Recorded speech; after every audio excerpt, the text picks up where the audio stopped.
നമസ്കാരം. Indian army എന്ന് പറഞ്ഞാൽ ഇന്ത്യക്കാരുടെ ഒരു വികാരമാണ്. അവരെ ഇന്ത്യയെ കാത്തു സംരക്ഷിക്കുന്നു. നമ്മുടെ അതിർത്തികളിൽ അവർ കാവൽ നിന്ന് പാകിസ്ഥാനോടാണെങ്കിലും ബംഗ്ലാദേശിനോടാണെങ്കിലും ചൈനയോടാണെങ്കിലും ഏറ്റുമുട്ടുന്നു. പലതവണ പാകിസ്ഥാനോട് ഏറ്റുമുട്ടി അവിടെ പോയി ആക്രമണം നടത്തി എത്രയോ ആളുകൾ മരിച്ചിട്ടുണ്ട്. പലതവണ ഇങ്ങോട്ട് ആക്രമിക്കാൻ വരുമ്പോൾ നമ്മൾ എത്രയോ പടയാളികൾ നമുക്ക് നഷ്ടപ്പെട്ടിട്ടുണ്ട്. നമുക്ക് ചൈനയോടാണെങ്കിലും ഇതുപോലെ തന്നെയാണ് ഉള്ളത്. ബംഗ്ലാദേശിനോട് ആണെങ്കിലും അങ്ങനെ തന്നെയാണ് ഉള്ളത്. നമുക്കറിയാം LTTയുമായുള്ള യുദ്ധത്തിൽ ഇന്ത്യ അവിടെ പോയി യുദ്ധം ചെയ്ത് എത്രയോ പടയാളികൾ മരിച്ചു. അങ്ങനെ വീരമൃത്യു വരിച്ചിട്ടുള്ള ഇന്ത്യൻ ജവാന്മാർ, അവർ ഇന്ത്യയുടെ അവിഭാജ്യ ഘടകമാണ്. അവർ നമുക്ക് എല്ലാവർക്കും ഇഷ്ടവും ബഹുമാനമുള്ള ആളുകളാണ്. അതിലെ നയിക്കുന്ന പ്രഗത്ഭരായ അതിൻ്റെ ഓഫീസർമാരെന്ന് പറയുന്നത് നമ്മൾ ഏറ്റവും അധികം ബഹുമാനിക്കേണ്ട ആൾക്കാരാണ്. അങ്ങനെയുള്ള ഇന്ത്യൻ ആർമി ഒരിക്കലും ഇന്ത്യക്കെതിരെയോ അല്ലെങ്കിൽ ഇന്ത്യയിലെ ജനങ്ങൾക്കെതിരെയോ പ്രവർത്തിക്കുമെന്ന് നമ്മൾ കരുതുന്നില്ല. നമുക്കറിയാം, പാകിസ്ഥാനിൽ നിരന്തര അട്ടിമറി ഉണ്ടാകുമ്പോൾ പോലും ഇന്ത്യയിൽ യാതൊരു അട്ടിമറി ഉണ്ടാകുന്നില്ല. ബംഗ്ലാദേശിൽ പോലും ഈ അടുത്ത കാലത്ത് അട്ടിമറി നടന്നു. അവിടെ ഒരു ആർമിയുടെ ഒരു വിങ് അതിൻ്റെ ഭാഗമായി പ്രവർത്തിച്ചിട്ടുണ്ട്.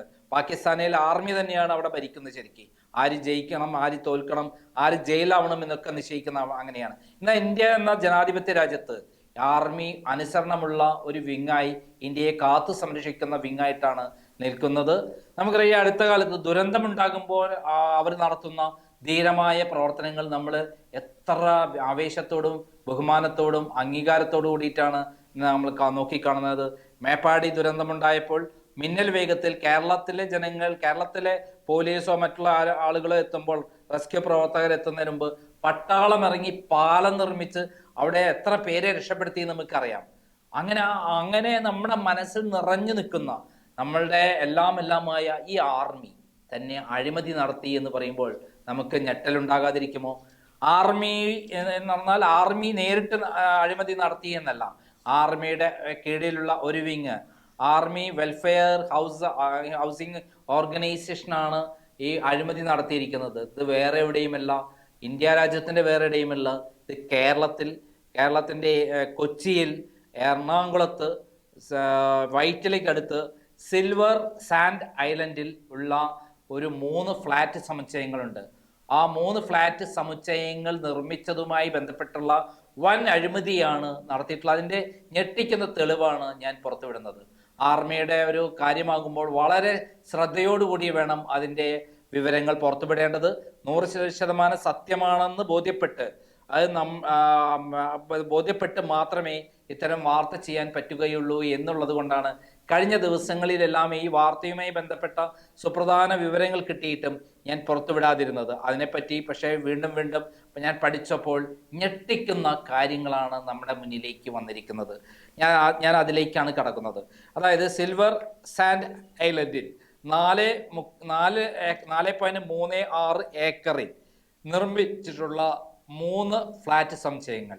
ചന്ദേർ കുഞ്ച് ആർമി ടവർ എന്നാണ് അതിൻ്റെ പേര്. ചന്ദേർ കുഞ്ച് എന്ന് പറയുന്നത് ഒരു പട്ടാള ഓഫീസർ, വടക്കേ ഇന്ത്യയുള്ള ഒരു പട്ടാള ഓഫീസറാണ്. ധീരമായി അദ്ദേഹം പോരാട്ടം നടത്തിയതിൻ്റെ ഓർമ്മയ്ക്കായിട്ടാണ് ഈ ടവറിന് ചന്ദേർ കുഞ്ച് ആർമി ടവർ എന്ന് പേരിട്ടിരിക്കുന്നത്. ഇവിടെ 31 നിലകളുള്ള 2 ഫ്ലാറ്റ് സമുച്ചയങ്ങളും കൂടാതെ 14-15 നിലകളുള്ള ഒരു ഫ്ലാറ്റ് സമുച്ചയമാണുള്ളത്. ABC എന്ന തരത്തിലാണ് തരംതിരിച്ച് 2016 ആർമി വെൽഫെയർ ഹൗസിംഗ് ഓർഗനൈസേഷൻ ഇത് പൂർത്തിയാക്കിയിരിക്കുന്നത്. ശില്പ കൺസ്ട്രക്ഷനാണ്, ഒരു പ്രൈവറ്റ് പാർട്ടിക്ക് കൊടുത്തിട്ടാണ് ഇതിൻ്റെ കൺസ്ട്രക്ഷൻ എല്ലാം തീർത്തിരിക്കുന്നത്. വെറും 6 വർഷമായി. എന്നാൽ ഇന്നത്തെ ആ ബിൽഡിങ്ങുകളുടെ, ആ ഫ്ലാറ്റ് സമുച്ചയങ്ങളുടെ സ്ഥിതി എന്താണെന്ന് അറിയാമോ? ഞാൻ അതിൻ്റെ എല്ലാ മേഖലകളിലും പോയി. എൻ്റെ ടോപ്പിൽ, അതായത് ഹെലിപ്പാഡ് അടക്കമുള്ള ടവറാണ് ഈ ഫ്ലാറ്റ് സമുച്ചയം. അതിൻ്റെ ഏറ്റവും ടോപ്പിൽ വരെ പോയി. ഏറ്റവും സാഹസികമായിട്ടുള്ള ഒരു യാത്രയായിരുന്നു അതിൻ്റെ ഉള്ളിലേക്ക് എന്ന് വേണമെങ്കിൽ പറയാം. ഓരോ ഭാഗത്തും പോകുമ്പോൾ നമ്മളെ ഞെട്ടി വിറച്ചു പോകും. കാരണം മുകളിൽ നിന്ന് അടർന്നു വീണിട്ടുള്ള ഭാഗങ്ങൾ, ഏറ്റവും താഴെ, ഞാൻ ഓരോ ഭാഗങ്ങളും പ്രത്യേകമായി വീഡിയോ ചെയ്യുന്നുണ്ട്. എന്നാൽ പൊതുവായിട്ടുള്ളൊരു വിവരണമാണ് ഞാൻ പറയുന്നത്. ഏറ്റവും താഴെ എന്ന് പറയുന്നത് അണ്ടർഗ്രൗണ്ടാണ്, കാർ പാർക്കിംഗ് ഉള്ള ഏരിയ. ആ കാർ പാർക്കിംഗ് ഉള്ള ഏരിയയിൽ പുറത്ത് കണിയാമ്പുഴ റിവറാണ്. വെള്ളത്തിൻ്റെ താഴെയായിട്ടാണ് അണ്ടർഗ്രൗണ്ട് കിടക്കുന്നത്. അവിടെ കണ്ട രംഗങ്ങൾ ശരിക്കും പേടിച്ചു പോകും. അവിടെ നിൽക്കാൻ പോലും നമുക്ക് കഴിയില്ല. കാരണം ഏത് സമയത്തും അത് തകർന്നു വീഴാവുന്ന രൂപത്തിലുള്ള പൊട്ടിത്തകർന്നുകൊണ്ടിരിക്കുകയാണ്. പുഴയിൽ നിന്നുള്ള വെള്ളം മെല്ലെ മെല്ലെ ഇങ്ങോട്ട് ദ്വാരങ്ങളിലൂടെ പുറത്തേക്ക് ചാടിക്കൊണ്ടിരിക്കുകയാണ്. അങ്ങനെ വരുന്ന അവിടെയൊക്കെ തന്നെ സിമെൻ്റ് ഇട്ട് താൽക്കാലികമായി വിള്ളലുകൾ തീർക്കുന്ന ഒരു ഏർപ്പാടാണ് ഇവിടെയുള്ളത്. ഓരോ നിലയിലേക്ക് കയറുമ്പോഴും ഓരോ നിലയിലുള്ള ഏറ്റവും ബേസായിട്ടുള്ള പില്ലർ അടക്കമുള്ള താഴെ പില്ലർ അടക്കം തുടങ്ങി മുകളിലെ വരെയുള്ള പില്ലറുകളും ചുമരുകളും മേൽക്കൂരകളിൽ നിന്നൊക്കെ താഴേക്ക് പതിച്ചുകൊണ്ടിരിക്കുകയാണ്. പലരും ഭാഗ്യത്തിനാണ് രക്ഷപ്പെട്ടിട്ടുള്ളത്. എൻ്റെയോടൊപ്പം 3 പ്രമുഖരായ അവരുടെ ഓഫീസർമാർ, അവിടുത്തെ താമസിക്കുന്ന ആളുകളുണ്ടായിരുന്നു. മുൻപ് ബ്രിഗേഡിയർമാരായ 2 പേരും അവിടുത്തെ പ്രസിഡന്റും അതേപോലെ മുമ്പ് ക്യാപ്റ്റൻ ആയിട്ടുള്ള ഒരാളും. ഓരോ ഭാഗത്തെക്കുറിച്ചും അവർ വിവരിച്ചു കൊണ്ടിരിക്കുമ്പോൾ നമുക്ക് തന്നെ തോന്നിപ്പോയി ഇപ്പോൾ പൊട്ടി വീഴും. കാരണം മുകളിൽ പൊട്ടിക്കിടക്കുന്ന ഭാഗങ്ങളാണ് കാണുന്നത്, വിള്ളലുകളാണ് കാണുന്നത്. അത് ഇങ്ങോട്ട് അടർന്നു വീണതിൻ്റെ താഴെ പതിച്ചതിൻ്റെ ഭാഗങ്ങളാണ് കാണുന്നത്. അങ്ങനെ ഏറ്റവും ടോപ്പിലെത്തിയ ഹെലിപ്പാഡാണ്. ഈ ഹെലികോപ്റ്ററിൻ്റെ പ്രത്യേകത പറയുന്നത്, ഇപ്പോൾ ഒരു ഹെലികോപ്റ്റർ ഒന്ന് ഇറങ്ങിക്കഴിഞ്ഞാൽ ആ ഹെലികോപ്റ്ററിനെ താങ്ങാനുള്ള ശക്തി ആ ഹെലിപ്പാഡിനില്ല.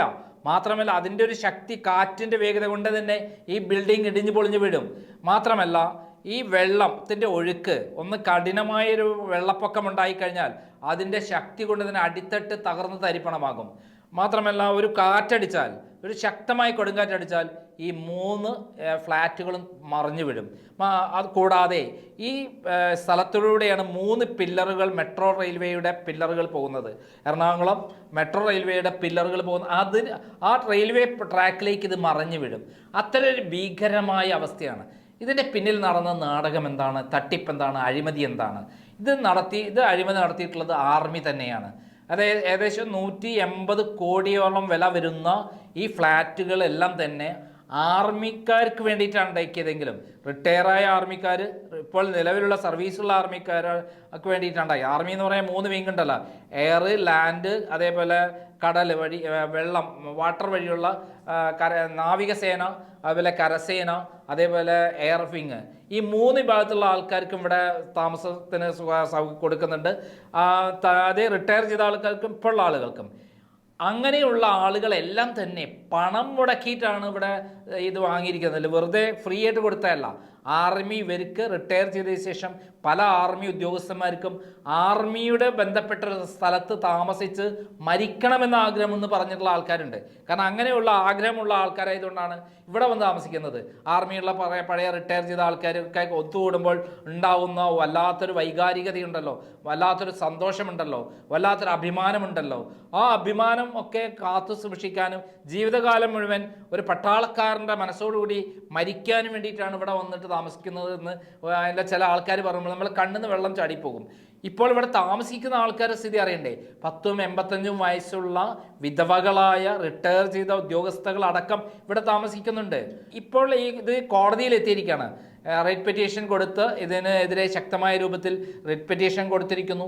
അവരുടെ ആവശ്യം എന്താണെന്ന് വെച്ചാൽ അവർ മുടക്കിയ പണം മാത്രമല്ല, അവർക്ക് ഇനി വേറെ സ്ഥലം കിട്ടണമെങ്കിൽ തന്നെ അന്ന് 1 കോടി റുപ്യക്കാണ് 2018 വാങ്ങിയതെങ്കിൽ ഇന്ന് ഏറ്റവും ചുരുങ്ങിയ 2 കോടി രൂപ കൊടുത്താൽ മാത്രമേ പുറത്ത് ഒരു സ്ഥലം വാങ്ങി വീട് വെക്കാനോ അല്ലെ ഫ്ലാറ്റ് വാങ്ങാനോ കഴിയുള്ളൂ, നല്ലൊരു ഫ്ലാറ്റ്. കൂടാതെ അവർക്ക് മറ്റൊരു സ്ഥലത്ത് വാടകയ്ക്ക് പോകണമെങ്കിൽ ഏറ്റവും ചുരുങ്ങിയത് 35,000 രൂപയും 40,000 രൂപയും വേണം. ഇപ്പോൾ ഇവർക്ക് ഇവിടെ തന്നെ അടവുണ്ട്. ഓരോരുത്തരും 25,000, 30,000, 40,000, 50,000 രൂപ വീതം അടവുകളുള്ള ആൾക്കാരാണ്. അവരുടെ പെൻഷൻ കിട്ടുന്ന പണം കൊണ്ടാണ് ഇവിടെ അടവ് തീർത്തു പോണത്. ഇവർക്ക് വേറെ ജീവിക്കാനുള്ള മാർഗമില്ല. ഇവർ പിരിഞ്ഞു കിട്ടിയ പണം എല്ലാം കൂടി ഇവിടെ കൊണ്ട് ഇൻവെസ്റ്റ് ചെയ്തിരിക്കുകയാണ്. അങ്ങനെ എല്ലാം കൊണ്ടും ഒരു വല്ലാത്ത അവസ്ഥയിലാണ് ഇവിടെ വന്നുപെട്ടിട്ടുള്ള ആളുകൾ. ആ വന്നുപെട്ടുള്ള ആളുകളുടെ അവസ്ഥയിൽ എന്ന് പറഞ്ഞാൽ കഴിവുള്ള ആളുകൾക്ക് തന്നെ പുറമെ വാടകയ്ക്ക് പോയി എടുക്കാൻ കഴിവുള്ള ആൾക്കാരനെ പുറമെ വാടകയ്ക്ക് പോയി ആൾക്കാർ ഈ ബിൽഡിംഗ് ഏത് സമയത്ത് ഇടിഞ്ഞു പൊളിഞ്ഞു വിടും എന്നുള്ളതിൽ നല്ല അവസ്ഥയിൽ. എന്നാൽ ഇവിടെയുള്ള 56 കുടുംബങ്ങൾ, അതിൽ വൃദ്ധരായ ആളുകളാണുള്ളത്. അവർ ഇവിടെ തന്നെയാണ് താമസിക്കുന്നത്. കാരണം ഏത് നിമിഷവും ഒരു ഭീകരമായ ഒരു അവസ്ഥ ഇവിടെ ഉണ്ടാകും. ഇത് തകർന്നു വീണ് കഴിഞ്ഞാൽ വലിയ ദുരന്തമായി മാറും. ഇന്ത്യൻ ആർമിക്ക് തന്നെ ഏറ്റവും നാണക്കേടുണ്ടാക്കുന്ന, ഇന്ത്യ ആർമിയുടെ ചീത്തപ്പേരുണ്ടാക്കുന്ന, ലോകം മുഴുവൻ നിറഞ്ഞു നിൽക്കുകയാണ് നമ്മളെ ഇന്ത്യൻ ആർമിയുടെ പേര്. ആ ആർമിയുടെ പേരില്ലാതാക്കുന്ന ഒരു ഭീകരമായ സംഭവമായിരിക്കും ഇവിടെ നടക്കാൻ പോകുന്നത്. ഇതുമായി ബന്ധപ്പെട്ടിട്ട് ഇവിടെയുള്ള MP മുഖാന്തരം രാജ്നാഥ് സിംഗിന് പരാതി കൊടുത്തിട്ട് പോലും അത് മൂലക്കിട്ടിരിക്കുകയാണ്. ഇവിടെ വേറൊരു കാര്യം കൂടെ പറയാനുള്ളൊരു സംഭവം, ഇവിടെയാണ് നമ്മുടെ മന്ത്രി ജോർജ് കുര്യൻ്റെ ഭാര്യയ്ക്ക് ഉള്ള ഫ്ലാറ്റ്. അവിടെ ഇപ്പോഴും ആളുകൾ താമസിക്കുന്നുണ്ട്. അത് ജോർജ് കുര്യൻ്റെ ഭാര്യ ഇപ്പോൾ കോട്ടയത്തെ പോയിട്ടുണ്ടെങ്കിലും, ഞാൻ പോയപ്പോൾ കോട്ടയത്തെ പോയിട്ടുണ്ടെങ്കിലും, അവരിവിടെ വന്ന് താമസിക്കുന്ന സമയത്തായിട്ടാണ് ഇത് ബിൽഡിംഗ് പതിക്കുന്നതെങ്കിൽ ജോർജ് കുര്യൻ്റെ ഭാര്യ അടക്കം ഇവിടെ കൊല്ലപ്പെടുമെന്നുള്ള കാര്യത്തിൽ സംശയമില്ല. അങ്ങനെ ഒരു വലിയൊരു ഞെട്ടിക്കുന്ന സംഭവത്തിൻ്റെ തുടക്കം ഇൻട്രോ ആയിട്ടാണ് ഞാൻ ഈ വീഡിയോ ചെയ്യുന്നത്. ഇതിൽ നടന്നിട്ടുള്ള അഴിമതി എന്താണ്, ഓരോ നിലയിലും അണ്ടർഗ്രൗണ്ട് മുതൽ ഏറ്റവും ടോപ്പ് വരെയുള്ള നിലയുടെ ഓരോ ശോചനീയാവസ്ഥ എന്താണ്, ഇത് കാണിക്കാൻ വേണ്ടിയിട്ടും അഴിമതിയുടെ കൃത്യമായി ഹൈക്കോടതിയിൽ അടക്കം ചെന്ന് എത്തിയിട്ടുള്ള രേഖകൾ എന്താണ്, ആരാണ് ഈ തട്ടിപ്പിൻ്റെ പിന്നിൽ പ്രവർത്തിച്ചത്, ഏത് മന്ത്രിക്കാണ് പങ്കുള്ളത്, ഏതൊക്കെ ആർമി ഓഫീസേഴ്സിനകത്തുണ്ട്, ഏത് കൺസ്ട്രക്ഷൻ കമ്പനിയാണ് ഇതിൻ്റെ പിന്നിൽ പ്രവർത്തിച്ചത്, ലാൻഡ് വാങ്ങിയതിൽ ഒന്നാണ് അഴിമതി എന്താണ്, വെറും 10,000 രൂപയ്ക്ക് ലാൻഡ് വാങ്ങിയ ഈ ആർമി വെൽഫെയർ അസോസിയേഷൻ എത്ര ലക്ഷങ്ങൾ ലാഭം ഉണ്ടാക്കിയിട്ടാണ് ഇതിൻ്റെ ഉദ്യോഗസ്ഥന്മാർക്ക് വിറ്റിട്ടുള്ളത്,